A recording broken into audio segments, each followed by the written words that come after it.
We've assembled teams from the best of Australia's car building and car tuning workshops to see who can build the toughest street monster.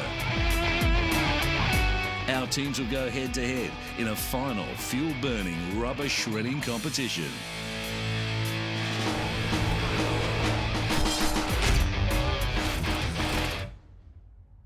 The car that we've decided to compete in the show with is an MY15 Jeep Grand Cherokee SRT8.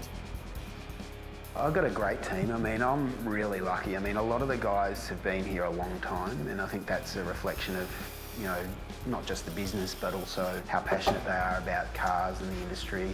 So the C10 we're building for Workshop Wars is basically a shop truck, 400 cubes, small block, blown, fuel injected.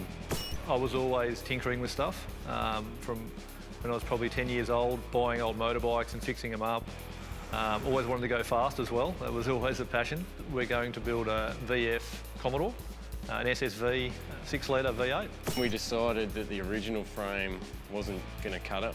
We'll just build a new frame. So we CAD designed a frame, transfer that into the plasma table, cuts the plates, the boys weld the plates up, and we just got new rolling chassis ready to rock and roll. We want to push the boost a little bit more, so we're going to upgrade and put some forged pistons and conrods in there. We're making two sort of fighter pods, and we're going to have the shifter raised up above the bench seat. Pretty picky when it comes to finishing and how stuff's engineered and how it needs to be put into the vehicle.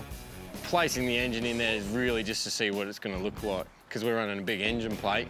We need to roughly work out how low we want before we cut into the engine plate. I've been around cars since I was probably 14. I'm now 22. It was originally with Japanese cars or import cars, and then as I got older, or as I matured, I guess, I went more into old school cars, just the feel of them. The engine is 440 cubic inches. It's got a dart block, it's got Scott Cook heads, it's got T&D shaft rockers, it's a solid roller cam, JE pistons, scat rods, scat crankshaft. This is the first time we're starting this. We've got the little chap inside. He's about to turn the key. You can't see him over the dash, but he's in there.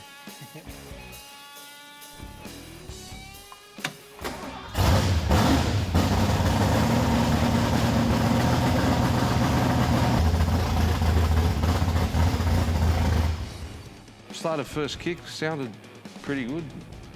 The little mechanic in there tells me all the gauges were moving in there, so that means something's going on. The old Falcon, I mean, what is it, 1970s?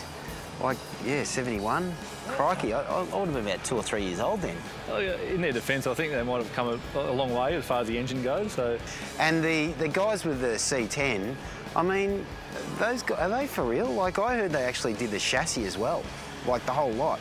I mean, I'm feeling a bit guilty because really all we did was put rods and pistons in an engine and, you know, put a supercharger on it. But they're actually the real deal, aren't they? Either that or they're showing off. We've got two brand new cars, a Jeep and a Commodore, which is always going to be a big competition.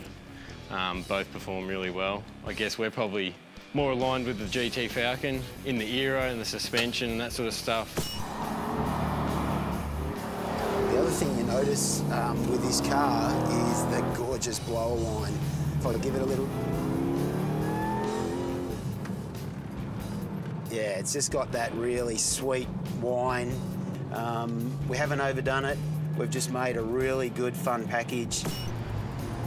Bringing the car down to Geelong, the Ford factory there, it was pretty good to get it out there and take a couple of photos in front of the factory, in front of the Ford logo. It sort of took us back a little bit, I guess.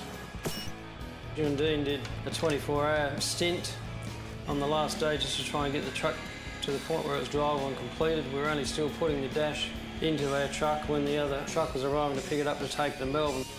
This car has gone from standard form, it made 205 rear-wheel kilowatts.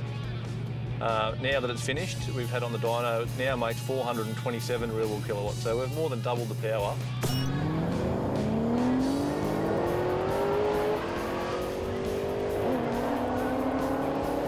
Struggle getting off the line, street tyres and narrow ones at that, so it was a bit of a struggle getting off the line. Once it got going, I felt really strong. In the first gear, second gear, went for third gear, shifter got all jammed up and couldn't pick any gears after that, so basically rolled it to the end and ran a pretty poor number. So we've adjusted the shifter up now. The first sort of driving and testing and driving around, we had a bit of a braking issue where the front brakes were seizing up. definitely went pretty easy on the run. Safer option.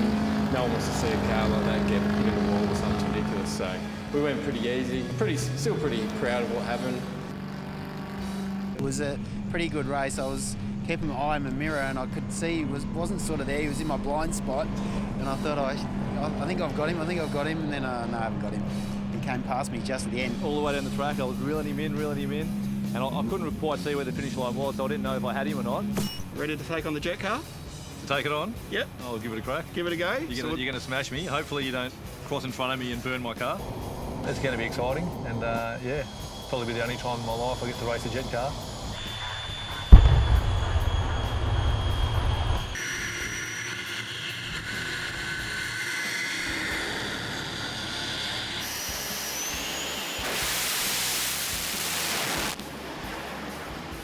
It's been a great experience to be part of Rides Down Under Workshop Wars. We've all had a great time. It was really good to meet the other teams as well. And look, my hat goes off to the guys that built the C10 and Sash with the GT. Like, they were both ground up, restorations. A huge amount of work went into those cars, and they both, looked fantastic. Rob and the boys at HPF, they did a great job on the Jeep. Next year we'll be looking at doing something completely different. It may not be petrol power, who knows?